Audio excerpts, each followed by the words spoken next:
Hello, everyone. Welcome to another exciting edition of SYNLAB podcast.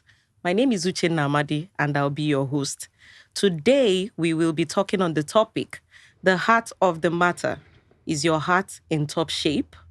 And I have with me here two amazing doctors to do justice to this topic. Do not forget to like, subscribe, share, and follow SYNLAB Nigeria on YouTube and on Spotify. Before we dive into the questions, I would like to formally introduce our esteemed guests by reading their respective bios. Please meet Dr. Olajide and Dr. Juliet Nebe. A pleasure to have you here today. Thank you.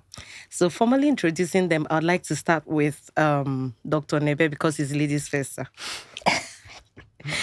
Okay, so it says here that Dr. Juliet Nebe graduated from the College of Medicine, Nnamdi Azikiwe University, Awka, Anambra State, Nigeria, in the year 2000. Wow. She completed her NYSC at the Amuwodofin Local Government Medical Center. Following her service year, she joined a reputable private hospital as a medical officer, where she gained extensive experience in patient care and healthcare management. Her dedication and competence earned her promotion to Deputy Medical Director before she commenced her residency training at the Lagos University Teaching Hospital, Lagos. Wow, that's impressive. Before you even commenced your residency. That's quite impressive, ma'am.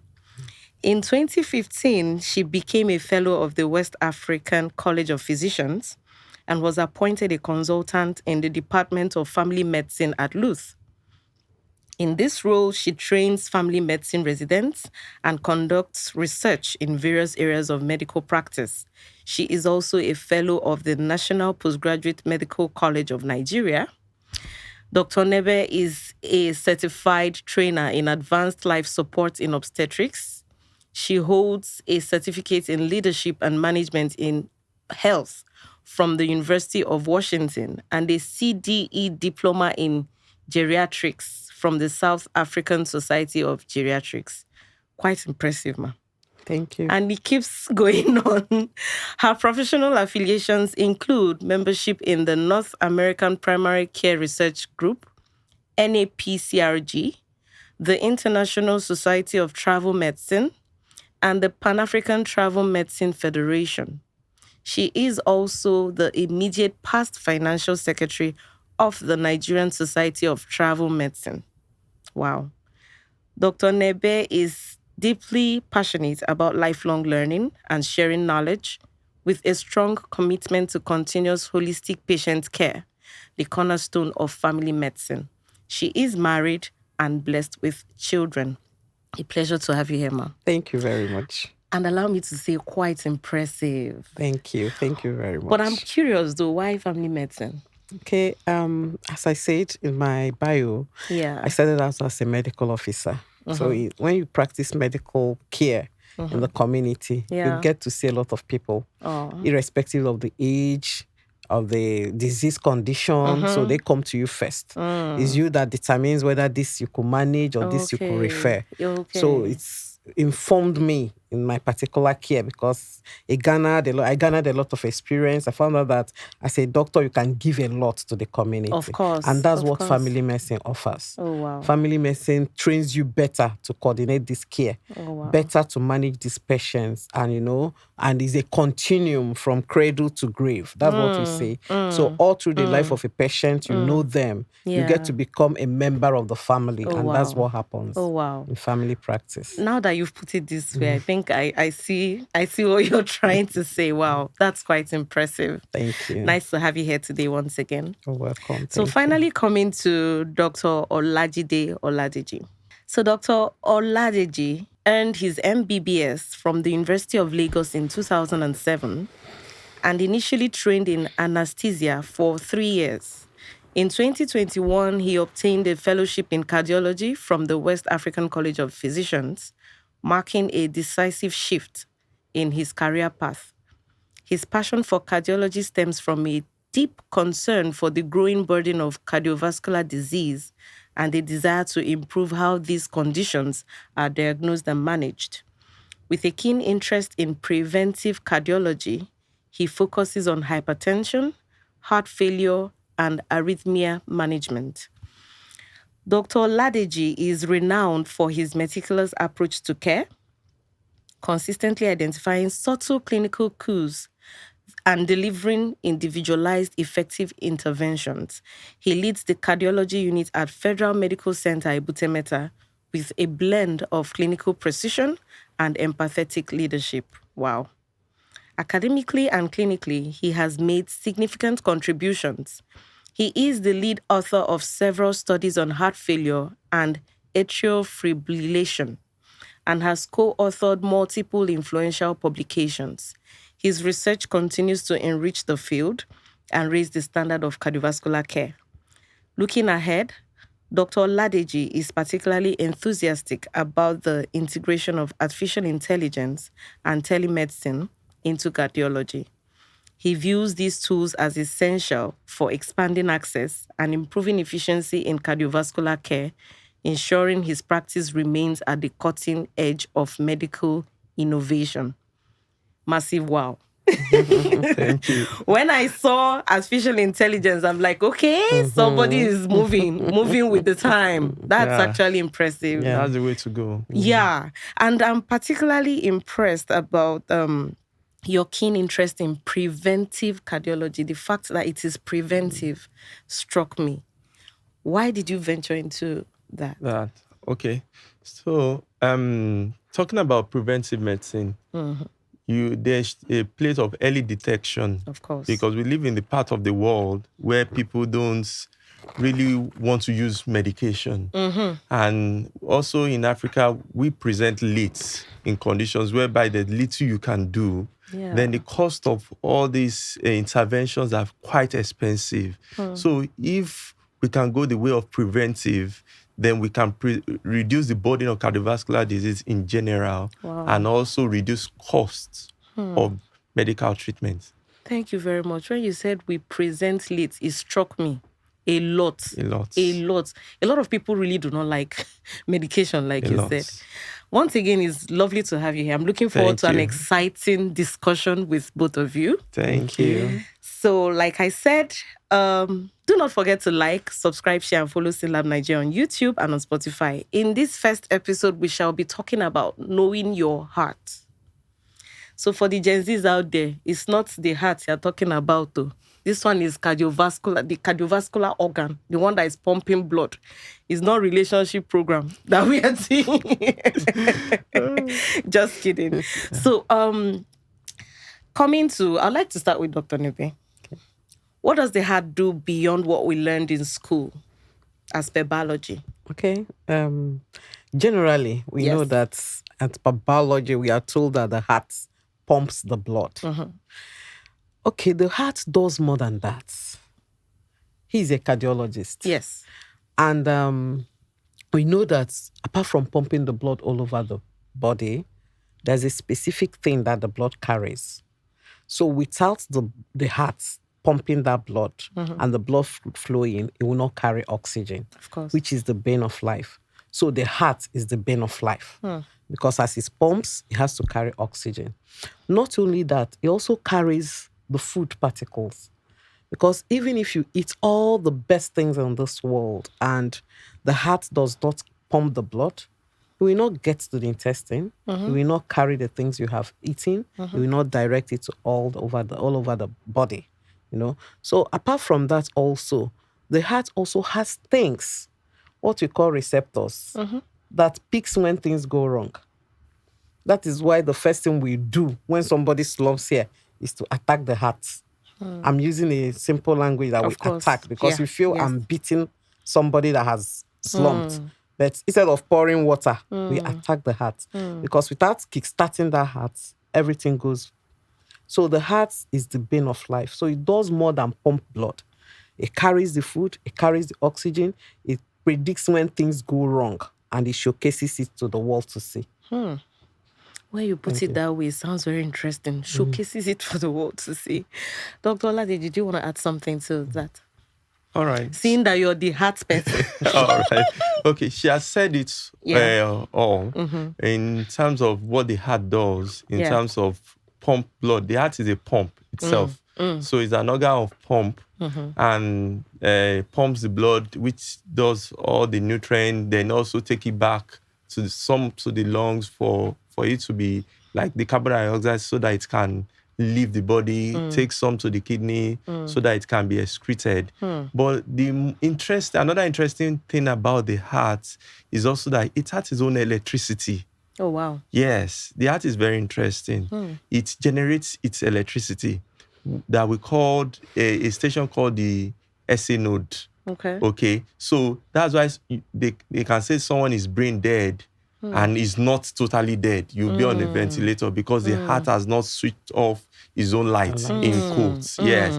And so when you are trying to treat the heart, you look at it in terms of what she's already said, in terms of what it pumps, how those nutrients go around, and in terms of electricity it generates. Because if anything happens in that electricity flow in the heart, there's a problem. The person can collapse. If it's too fast, the person can feel his heart is pumping too much. If it's too slow, then you're feeling dizzy and all of that. So it's actually a complex organ that is very interesting. Yeah. Quite interestingly put.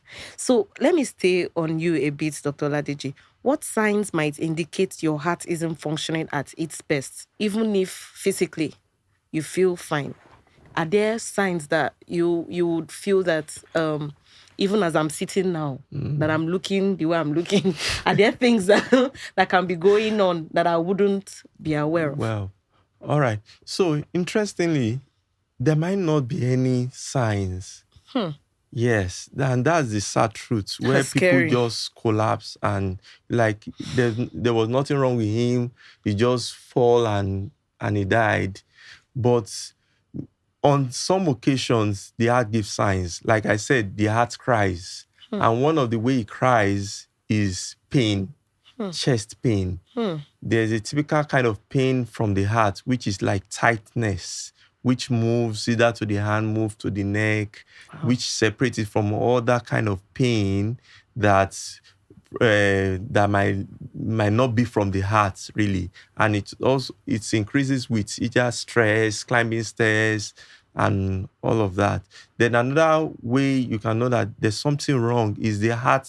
Like I said before, you'll be aware of your heartbeats. You either feeling that it's too fast or is irregular. So then also there are some subtle things that other people can pick. Probably leg is swelling, your breathing is too fast or difficult. Sometimes if there's water retention in the lungs, the person will be coughing. So not all cough is chest infection. It might be due to that there's a problem in the heart because of the water retention. In some cases, the water retention goes as far back as the stomach becomes big and the person cannot eat. Like when he eats little, he's already full. Wow. So it's not that the person is not interested in food. It's because the water has occupied almost half of the stomach in a way that it gets full easily.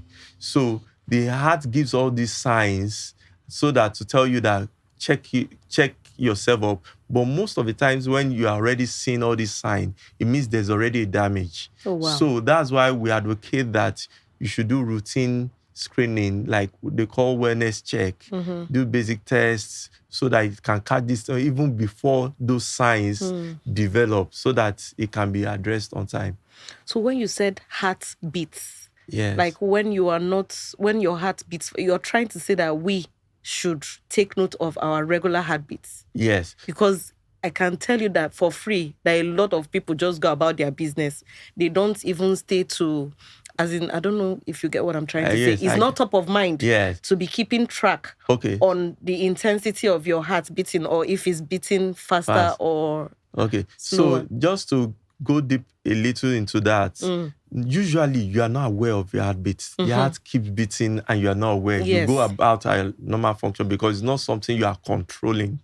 But when you suddenly feel that your heart is beating fast. It's not when you have heartbreak. Yeah, hearing it now. Yeah, it's not when you have heartbreak or there's a sad news, but you are relaxed, you are sitting, there's no problem, you are not running, because when you run, your heart normally beats fast. Yes. But this, you are relaxed or you are sleeping and you are feeling that heart's beating quite fast or is beating in a pattern. Occasionally, you just feel some occasional fast beats, then calms down. Yes. You should, there is that sign that the heart is crying and you need to intervene on time. Let me stay on you a bit, because you said regular checks. What are those tests? Can you list a few that people should do regularly to check their heart? So one of those basic tests that does not cost much that we actually recommend that people do, and is actually the month for that, which month of May is dedicated to hypertension awareness. Oh, nice. So it's about checking the blood pressure, because the heart is an organ that is damaged by all these risk factors. So there's hypertension that is not well controlled. There's blood sugar, diabetes, not well controlled. There's cholesterol that is not well controlled. So just checking the blood pressure, a cough, it doesn't cost. You can walk into a pharmacy, you can walk into an hospital, they check it. If the numbers are not good, they know you're hypertensive, and this will be treated before it gets to the point where it's that damage the heart. Sugar test is a prick test where you can know your sugar reading, you know your values, cholesterol, blood test, you know all this. So these are big tests before it gets to the point that where it damaged the heart. So when these are done, so when now there's a damage to the heart, where palpitation now starts coming, which is the awareness of the heart beating fast. That's what we call palpitation in our medical terms. That's when you do electrocardiogram, which you call ECG. Yes, you do an echo, which is a scan of the heart. So to go deep down to know what is the extent of the damage. Sometimes some blood tests can be checked whether there's an heart attack or not, and a chest x-ray, whether it's the heart or the lungs. So those kind of tests. But the basic things come first, which is screening blood pressure, check your weight, check your blood sugar, check your cholesterol level. And when these are done, because many people are not aware. So, and what we say about hypertension is that it's a silent killer. Very silent. Yes. So you don't have, like I said, there might not be any symptom. And the first time the person is having symptoms is that person collapsing. Yes. So you should do those basic tests. Once your age has passed 35, yes, the risk become high. Wow. Thank you so much for doing justice to that question. So let me come to Dr. Nebe.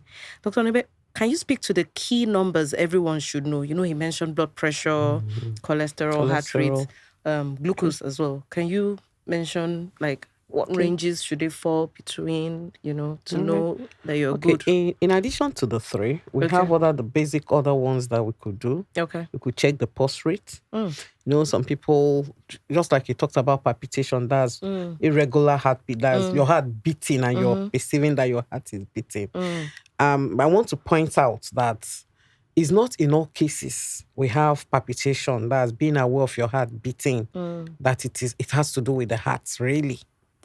So there are other conditions that could cause that. For instance, we on this side, the family physicians, we look at it as something that you do holistically. Because at times, anxiety, even if you read about it, anxiety is the commonest cause of palpitation. I'm sure before we started this program, you were palpitating a little. That's why. Shots fired. Yes. So that's anxiety. So now when it's consigning the heart, what happens is that when the anxiety goes away, the palpitation continues. So it takes a while. So it continues. So even when there is no anxiety, nothing causing it. For instance, if a lion comes in here, all of us will palpitate. We palpitate. We all palpitate because of a particular hormone that causes it, adrenaline. But for the heart to have a problem, the palpitation continues. Okay? So one of the numbers that will tell you that really something is wrong is your pulse. So your BP could be normal, nothing happening, but you find out that your pulse is persistently above 100. Once you count it, is above 100, especially when that palpitation is going on. Okay, that's fourth one. We've talked about the diabetes, we've talked about the cholesterol, then we talked about the blood pressure. Blood pressure. So for the pulse, let's start by the numbers. For the pulse, we expect the pulse to be between 60 and 100. Okay. So when it's below 60, you are thinking that the pulse is low. The person could come in with maybe dizziness, weakness, especially on little exertion, because the heart is not pumping as much as possible. Okay. Then if it is above 100, that is tachycardia. That means the heart is pumping more and it will now result to palpitation. Yeah. So the person starts feeling the heart pumping. So that's the numbers for that. Then if you are talking about for sugar now, that's the glucose. You have, based on fasting, we normally advise you do fasting. Yes. That's 8 to 14 hours fast. So we expect it to be almost the same range, 60 to 100. Okay. So if it is less than 60, we are looking at low sugar. Above 100, we are looking at high sugar. However, we have a cutoff for it being diabetic.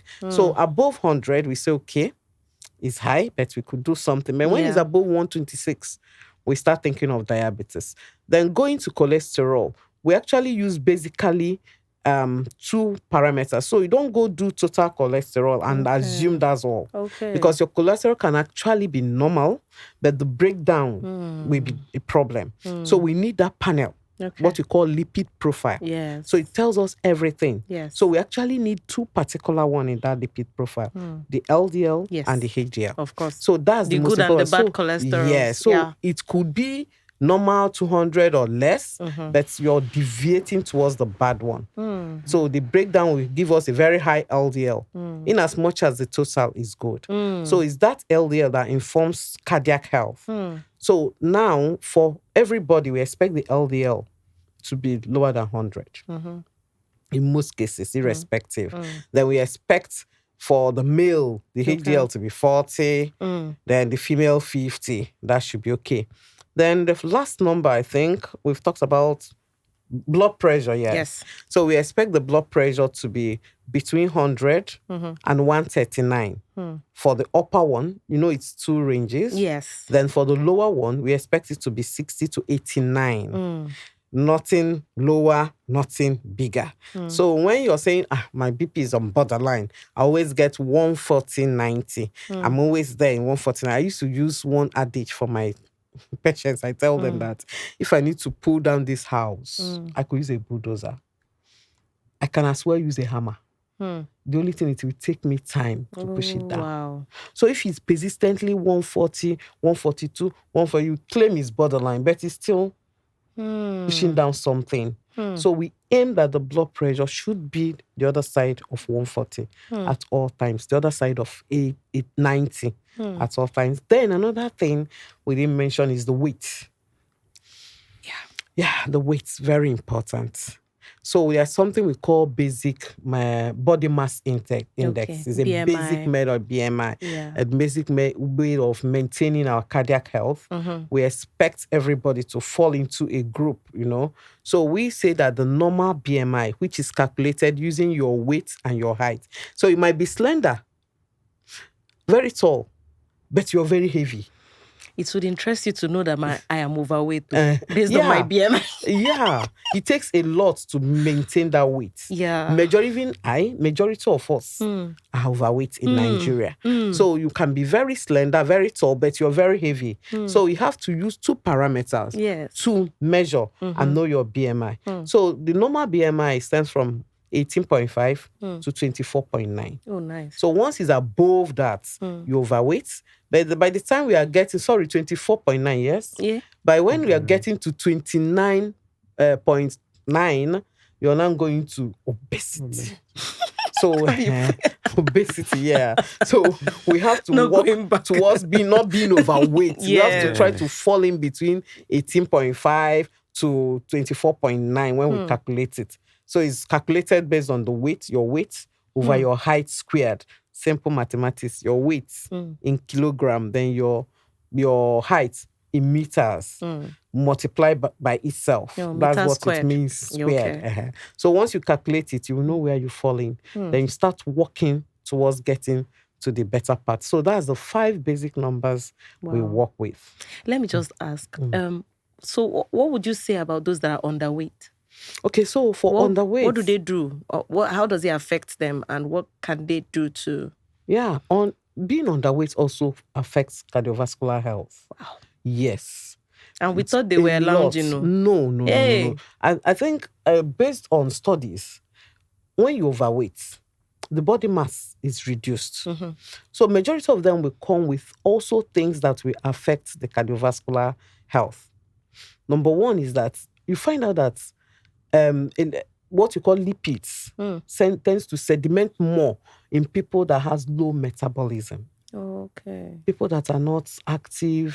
So irrespective of whether you're thin, whether you're slim, whether you're underweight, it does not matter. And study has also shown that people that we are having malnourishment had higher chances of cardiovascular issues. For instance, people that had kwashiorkor during World War, majority of them came down with diabetes. Oh, wow. And with, you understand? So, and even people that had marasmus.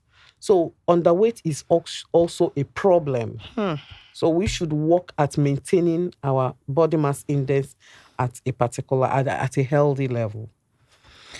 Wow. Thank you very much, Dr. Nebe, and thank you so much, Dr. Oladeji. This has been an exciting episode. Very interesting and eye-opening discussion.